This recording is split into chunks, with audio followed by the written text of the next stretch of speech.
everybody, this is Sherry with CPR, Craft, Pray, Repeat. And I just wanted to share some more Christmas tags with you. I did a digital image from Whimsy Stamp, and I will link it for you in the description box. I colored it up with my Copics, and I was just playing and practicing and trying new color combinations. So I can't really tell you what these are. I was just playing. If you do like any of the colors that I show, I will do my best to try to figure them out for you. And did the to and from in a brown Memento ink to try to match the gingerbread.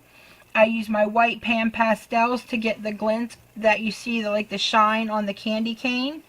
I used my Nuvo crystal drops up here on the little piece of candy to make it look like it was the shiny wrapper that you're seeing there.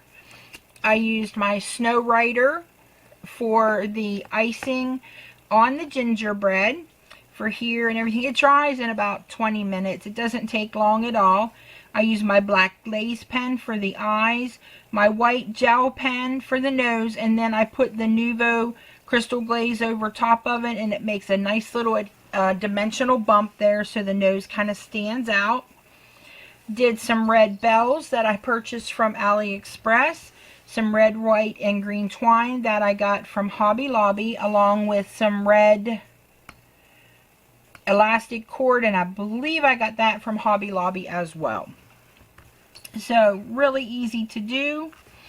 I put a red on the back just to make the tag nice and thick, since I put the to and from on the front.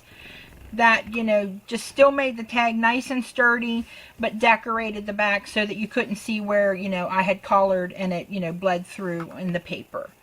And I will be back with my second tag in just 1 second. Alright, I'm back with my second tag. Now, I decided to make this my red set. I did a blue set, now I'm doing a red set. So I used the red and green here from my stash. I used this die from AliExpress. There's a little shaker in here, and it's got seed beads and red and green and white sequins in there. I used my red and white baker's twine for the hanging element, the green and white baker's twine to tie the bells on, and these are two different shades of red bells so that they matched. This is a lighter red and that's a darker, so I thought they matched the paper really well. And this one was so easy to do. Now there's plenty of foam under here, so you don't have to worry about it caving in when you try to write, you know, the name on it, because that would have driven me crazy. So I made sure I put plenty of foam back there so it's easy to write on. And I just put some acetate under the joy there, and a really quick and easy tag. And 1 second, and I'll be back with my third and final tag in this set. Alright, this is my third and final tag in this set. I colored this little Tilda image up with Tim Holtz Distress Inks. And I did two Tilda images that day. I'm not sure which one I colored first, but I did them both in the same day. I like the way the little dress and the skin turned out on this one. I like the hair better on the other one, so I'm learning. But I still think it turned out okay. And I used a cottage cut scallop stitched square to cut the tag out. And then I just cut out a little bit slightly smaller, just where it would go inside the stitching lines, a piece of decorative paper to put the to and from on. It's light enough that you can write on, so I didn't think it would be a problem using designer paper. It's not so busy or anything that you won't be able to read it. And then used my green and white twine to hang it from your gift bag or to tape it down to a gift. And so this is my red set. I really enjoyed doing this. It took a while, and I mean, maybe it's because I'm new to doing this and I'm not used to it, but it took several hours to do this one and the other Tilda image that I did. That was all I did, was those two little tiny images, and it took me most of the day. So You know, apparently I either need to work quicker, get better, or not make many tags like this. And I did use some blue, I can't think of the name of the blue, but it's a Tim Holtz Distress ink, and I put it around the edge and then feathered it out to where it just turned to white around the edge, so that kind of tried to make her pop off of the page a little bit.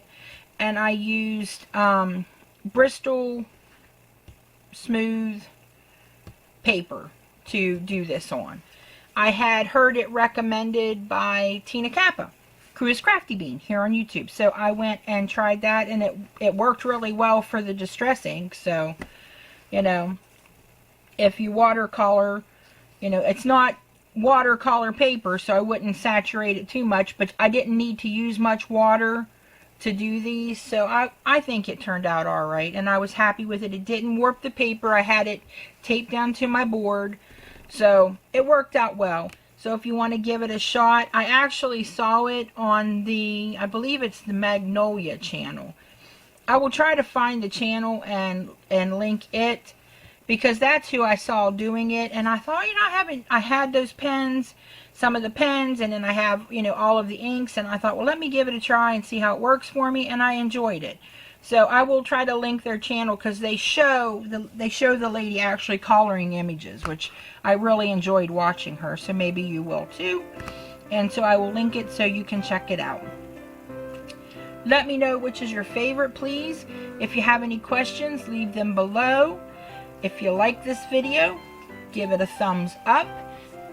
If you haven't subscribed, please do so. And remember to practice your CPR. Craft, pray, repeat. Thanks for visiting me today, and happy crafting. Love you all. Bye.